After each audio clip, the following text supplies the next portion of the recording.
problem with, you want me to move this back into the shade? Yeah, I mean, it's fine. I mean, the sun's going to keep moving this way anyway, so. By the time they do the brush, maybe the Maybe. shadow's going that way. It is 1, so, okay. If you're good with it, I'm good with it. Nice early. Tough situation.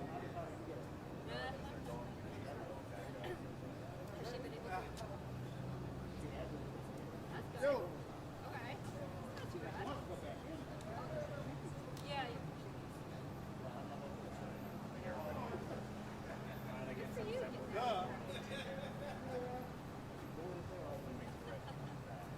I think you'll love that.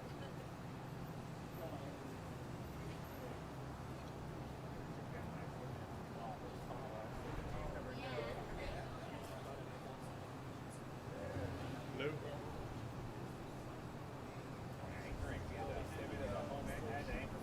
Yes. This is James Cash. Get a wagon. I thought There's going to be a early 1900s, different situation. Technology helps. Right, yes. From Sam.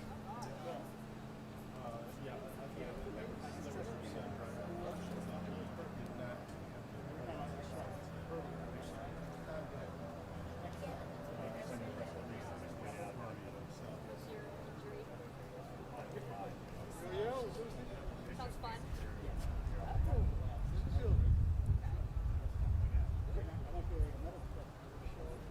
Did it go off?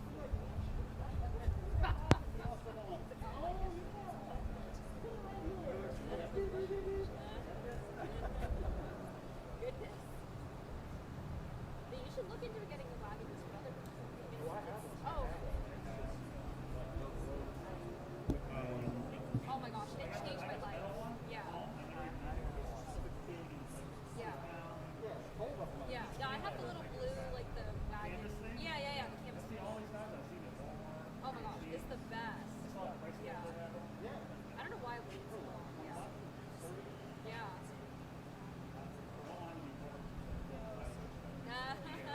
Nice cold one. Truly's. Yo, I would happily buy one off you. Yeah.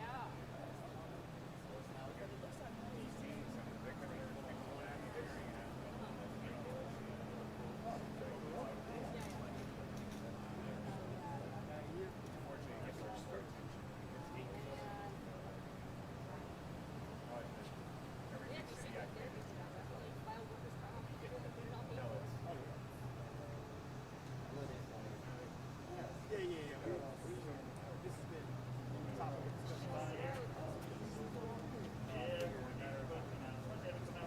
I thought she moved to a Julie Park Enterprise. She may do some of that too. We're all getting away.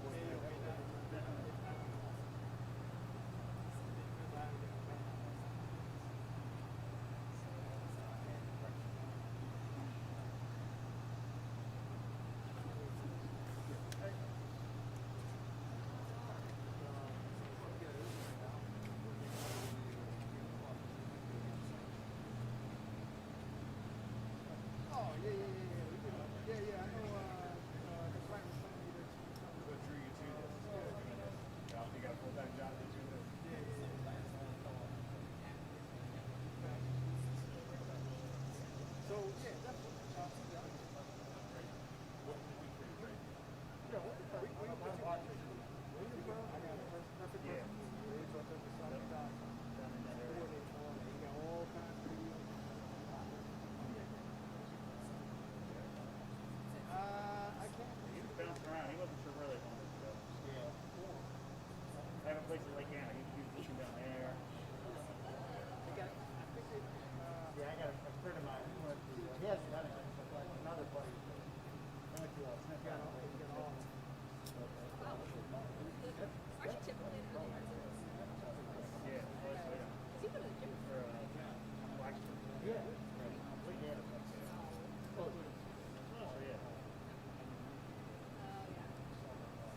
Yes.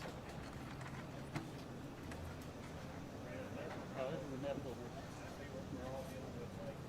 Sure.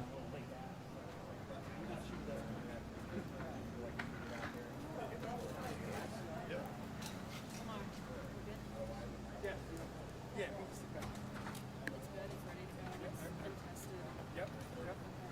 You want to check it? You want to check this out? Well, I'm not live yet. Just do a video, real quick video, and then play it back. Hey, hey, how are you? It's good to see you. He's good, thank you. He's good. It's birthday month. Thanks every day. You start to get a gift.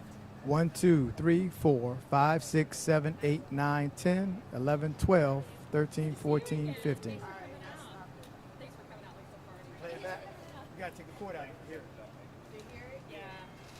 It's big like this. It's just easier to have all y'all together and get your information. So happy to meet you. Okay. All right. Cool. Why is he calling?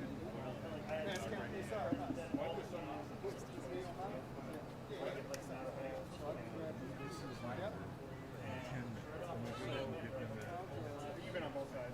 I've been on both Tell sides. Carrie that you can't.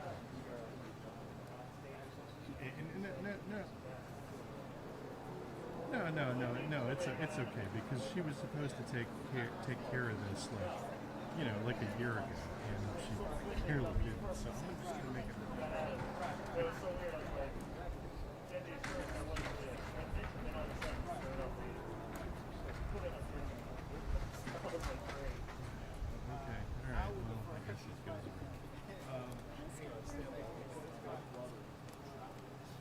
everybody set up? I mean, everybody's good. Everything's working. Okay.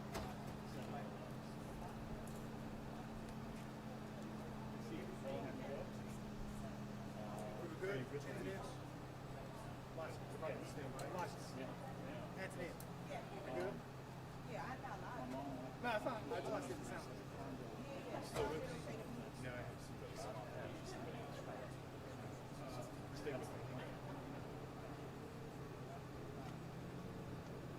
We had a guy in our shop. He was like, that's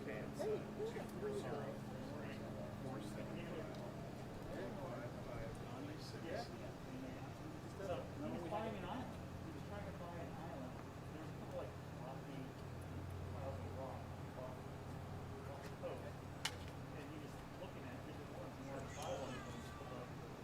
Let's go like one going on with like a boat. Let's go like I'm gonna check the mic for me if anybody else wants to. Hello, hello. 1, 2, 1, 2. Y'all good? Check, check. 1, 2. All right.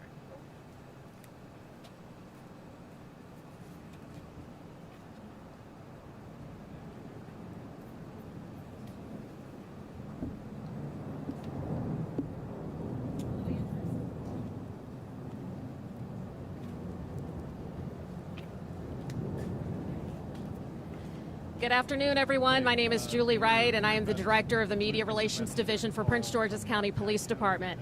And this afternoon, we are here to discuss what is a very unfortunate and senseless acts of crime that have continued or that were committed this weekend in our county. You will first hear from Police Chief Malik Aziz, and then you will hear from Acting Deputy Chief Todd Leitner.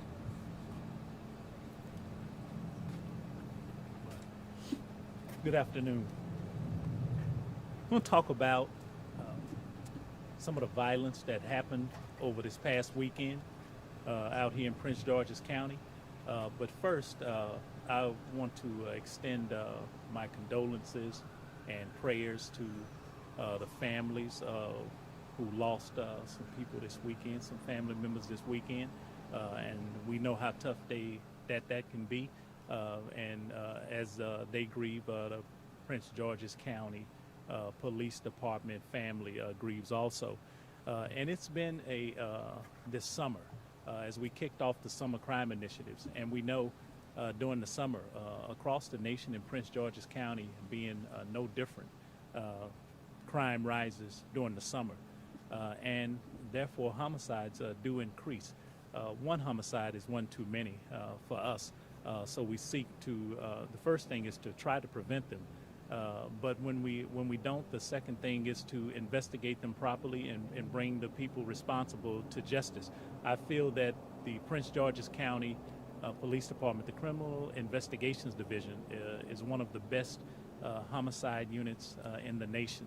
And I'm confident that we're going to find those involved in these homicides, and we're going to bring them to justice. In 2021, we've experienced a great increase in homicides, like what is happening across the nation. And this year we're at 81 homicides, which is a 72% increase over last year, where we had 47. And our closure rates are still high, but not high enough. We would like to resolve and bring closure to the families in every homicide that takes place here. And gun violence seems to be permeating every aspect of where we live, work, and play. In this year alone, we've recovered over 870 guns to this date. And we've arrested over 579 people. 579 people have been arrested for guns in this county. So violence is there. We seek some resolution with it. We seek community help with it, not just operating initiatives throughout the summer and making sure that we provide a environment that is safe for all our citizens, but making sure that we provide high visibility, that we're in the right places. We're trying to be in the right places to curtail or mitigate this type of violence. And so we've added personnel throughout the summer from overtime, from units who go out in different places, seeking to bring peace to neighborhoods. Some that have seen more violence and more crime than others, and engaging with the community, especially the youth, which was part of our summer crime initiative, to get out and be more in engaging with our youth components, and putting that up inside of a community policing aspect. Then we believe that is one of the better outcomes that we can have. And so I brought the criminal investigations team and patrol team with me to answer some of those specific questions that you may have in regards to the homicides that happened this weekend, where we had 6 of our citizens, 6 people deceased, and 4 were shot. So I'm going to turn it over to Major Leitner, but I'll be here to answer any questions once we complete.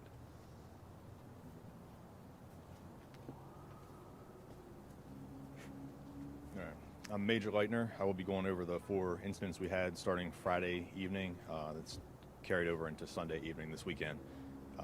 On Friday night at approximately 10:50 hours, officers responded to the 1900 block of Village Green Drive in Landover. In this incident, we had 2 victims, a 65-year-old female, Hannah Woods of Seat Pleasant, and a 24-year-old female, Nija Johnson of Upper Marlboro, Maryland. Officers responded to a call for shooting at approximately 10:50 hours. Upon their arrival, they located 3 victims suffering from gunshots. Woods was pronounced dead on scene. Johnson died a short time later after being transported to a local hospital. The 3rd victim, an adult female, suffered what appeared to be non-life-threatening injuries and was transported to a hospital for treatment. Our preliminary investigation reveals that the victims were outside on Village Green Drive for a gathering. At some point during the gathering, a vehicle drove through, firing shots from the vehicle and struck our 3 victims. I'll now move over to our second incident of the weekend. This incident occurred on Friday night as well at 11:55 p.m. This incident occurred in the 1800 block of Riderwood Court in Hyattsville. We have 2 decedents in this shooting. 17-year-old Kyrie Duval of Hillcrest Heights and 20-year-old Kamisha Jennifer, also of Hillcrest Heights. Officers responded at 11:55 hours to the 1800 block of Riderwood Court for reported shooting. Upon their arrival, they located the male decedent in the street. They attempted life-saving measures on him. He was transported to a local hospital. Approximately an hour later, the second victim in this shooting drove herself to an area hospital where officers met with her. We were able to determine through the investigation that both of these were involved in the same incident. These two parties, we believe, are known to each other. We believe they were involved in a transaction where one was selling a gun to the other. At some point during that transaction, it became violent, and we believe they shot each other. The third incident occurred in the early morning hours on July 31st.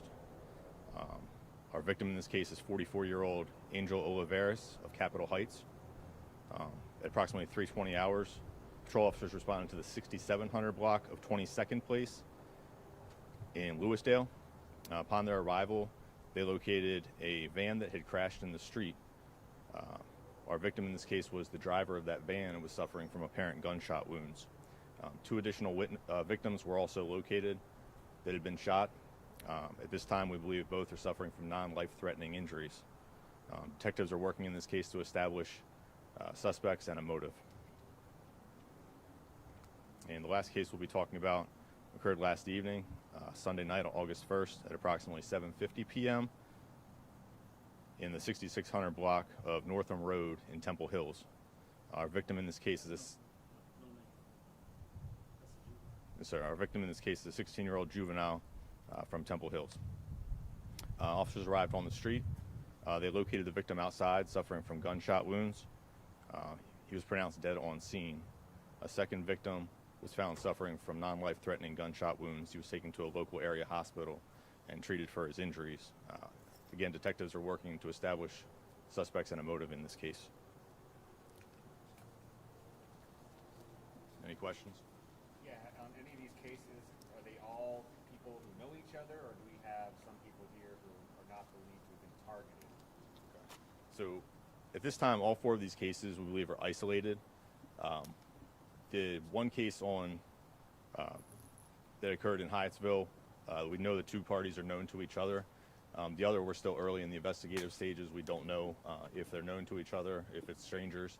But I want to stress that all four cases are isolated. None, we believe at this time, are related to each other. Now, for the first one, you say they were outside for a gathering, the one in Landover. Do you know like what type of gathering, like a party or something?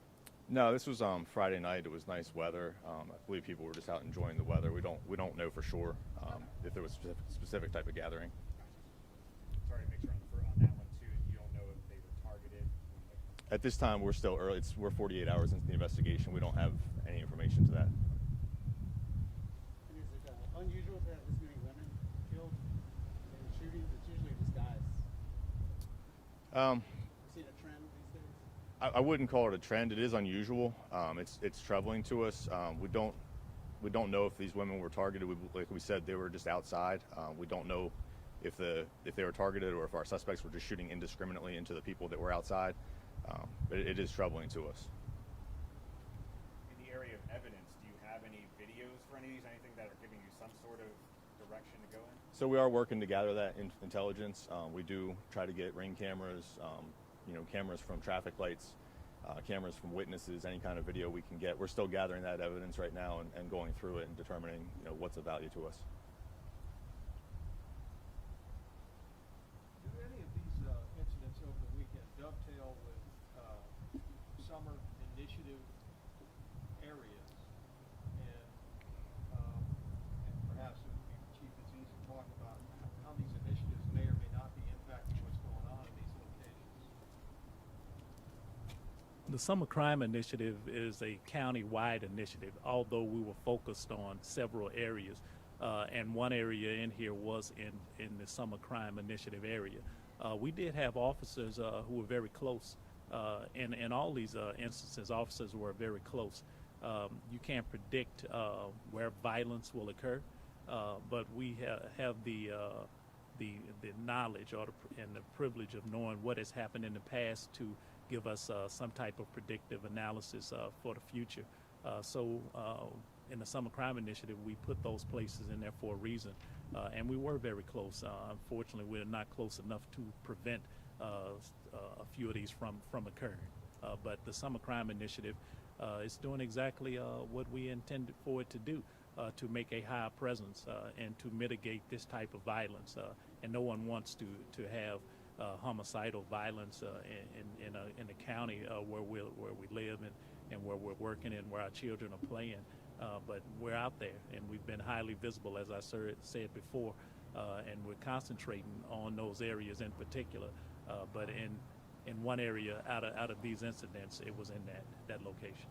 Chief, it's hard to prove a negative, but are you convinced that Summer Crime Initiative has prevented incidents, and given the numbers that we're facing? Could you defend the initiative for us? Well, I don't think any operation or initiative would need defending. I think the biggest draw we can pull from our historical knowledge is that we're bringing the things in a meaningful way to mitigate violence, and that's what we intend to do. So every day, police officer in some operation of some sort to try to bring peace, to try to maintain peace and order inside of the places where we reside, where our citizens are counting on us. And I think they've been a big part of the intelligence, the information, the engagement of our operations for the summer. And we're thankful for a community that embraces us and enjoins with us into trying to have a better county, a better Prince George's County. What has changed in the last couple of years? I mean, you said it. We all know it. It's happening in D.C. It's happening all across the country. Something different. These numbers are really big. And I just wonder, has been a cultural change or something that's occurring that for some reason is driving these kind of numbers? Well, I don't think there is one specific thing that is driving the numbers now. And when you look back, over decades worth of statistics, then we can see that we have had a cyclical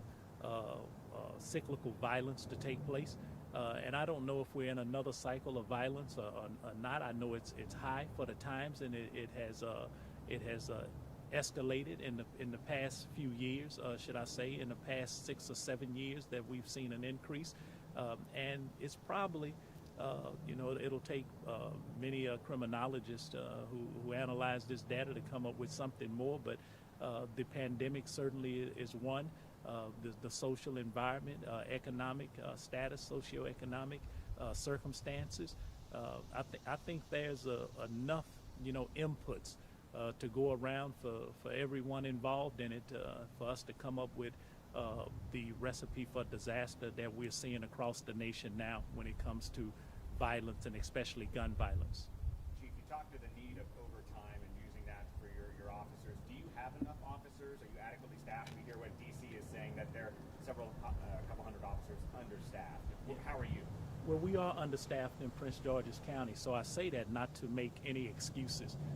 In these days, we're asking, to do more with less, and sometimes you do less with less. That's just how the numbers work out. So we are short-staffed. Now that comes, we have to come up with more ways, more innovative and creative ways. Overtime is just one of them, to put our people in the right places at the right time, or try to predict in places where we can mitigate crime. So, of course, we would love to have more officers. We would love to have a better climate for officers to join us. And we think nothing beats at this point in society. Nothing beats an officer out there in the community, engaging with the community, and trying to quell this type of violence. Nothing beats that. So we would, of course, ask many people, people who are in the listening audience, to come and join Prince George's County. We think we have the best police department, and we need them. We need people from the community. We need people who know the community. We need people who want to see a better Prince George's County. Can you give us an idea how far off you are from the numbers you'd like to see for your force? Well, I don't want to get into specific numbers, especially without, going over some things when we sit down at the table. But of course, this is a department of 1,800 officers, and we're down a couple of hundred officers right now. We're in a battle to hire people, and fortunately, we have some people coming through the door. There are many organizations and NGOs and governmental organizations that say that we should have 2.5 or 3.0 per thousand, and I don't know if that's a right number, because putting a police officer on every corner that may not mitigate crime either. That may not bring it down either. So it's about getting the right number of personnel that it takes to drive crime down and to have a more vibrant and engaging community. So I don't know what that number is. It could be 1,800, it could be 2,500, it could be 3,000. Different places have meet different numbers. They have different metrics, and I think we should sit down and talk about these things and move forward with better plans so we can get better outcomes. And finally, on that, do you think you have the support of local elected officials with getting those additional officers? Yes, since I've been here, I've been given nothing but support. The county executive, the county council, community advocates, supporters have all given thumbs up to seeing the police department get back to the numbers that we were used to for years.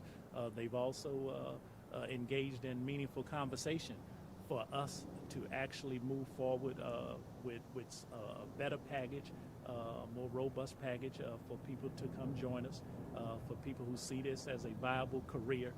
So I've been met with nothing but support from every angle here. Now it's just it's an incumbent upon us to see if we can bring enough people through the door, realizing that people are still no panacea to a resolution, but it's a starting point. Can I ask you one more detail on this staffing? Have you, like other departments, been through this attrition rate? Do you have a number for me on retirements, people stepping aside? Well, I'll give you an overall number because on any given month, we may have somewhere between 10 and 20 people who are separated from service due to retirements or resignation or otherwise. And so those are high numbers. And so in order to meet attrition, you're meeting people who are walking out of the door. You have to answer that. And then you have to plan for people who can leave any day. And we do have people who can leave here any day. They've met their service requirements, and they stay here because they believe in a better Prince George's County. So we're at critical levels, and the plans are imperative at this point for us to move forward in a better way.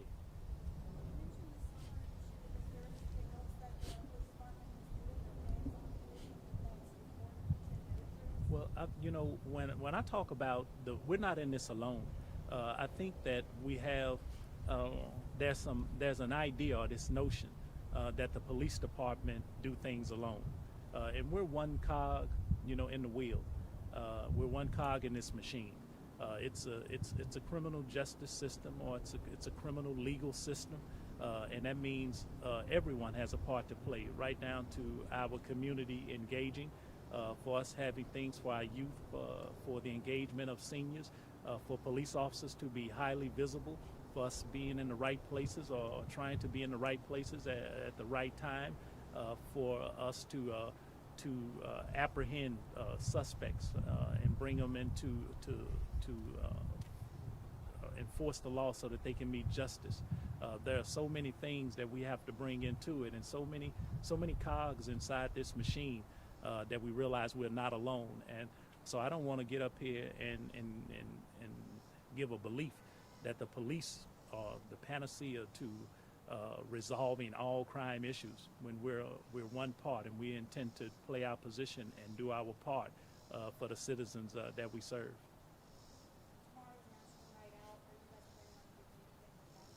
Yes, we'll be out as we always have been for National Night Out.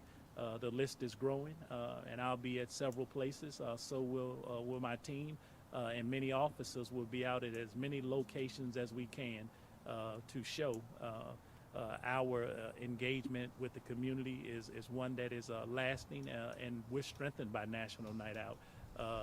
It actually brings us it brings us to a point where we believe that we can actually get things done with an engaging community. We've been able to solve more crimes, to make a better community with the engaging community, the people who care about their neighborhoods, the people who want to see a better neighborhood, the people who want to drive down violence and crime on a whole. And National Night Out is one of the best ways and greatest ways that I've seen over my 30-year career. So we'll be out in force tomorrow, tomorrow night, tomorrow evening. We'll be all over this county. My last question is, you mentioned the different fogs in the wheel. Are there any, partners and things now around the community that you would like to see more from or collaboration? Well, I think that's everyone. I like, for us, we squeeze every ounce we can get out of police officers to give more each day. And so the other side of the wheel, from the state attorney's office to the judges, to a community that's engaged in some kind of way, whether that is, being active in participation and in person, or if that is by virtual or just giving information. That is our schools to be engaged, our youth, our seniors. I just don't call on one group of people to resolve these issues. There's no one group who will bring resolution to where we sit at right now, and that's for everyone involved. Whether you're enforcing the law or you're abiding by the law, you're making the law. We all have a part to play. Are you having any of the similar issues DC's having when it comes to putting these cases in front of a judge and that sort of thing, and having it going through that process? Is this county seeing any of the delays there? Well, that's probably a better question for the state attorney than it is for me. I'd say we play our position, and our job is to bring suspects to justice. So I don't know what issues that they're really having with that. So I'm thinking that just like everywhere else, COVID played a part in that, but the state attorney would probably be better to answer that question. Thank you, guys. All right. Thank you. Thanks. So much, Chief. Thank you.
Just wanted to be sure. Not a question, just yeah.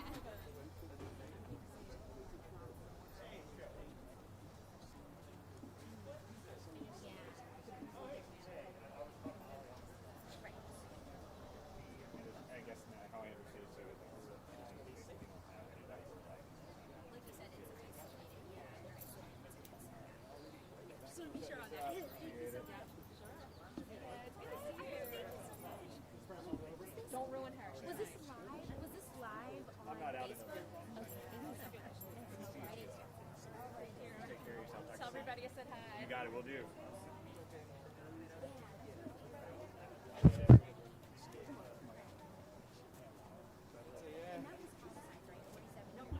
Yeah, 47 year to date, so we're up to 80 now. Not quite double, just close.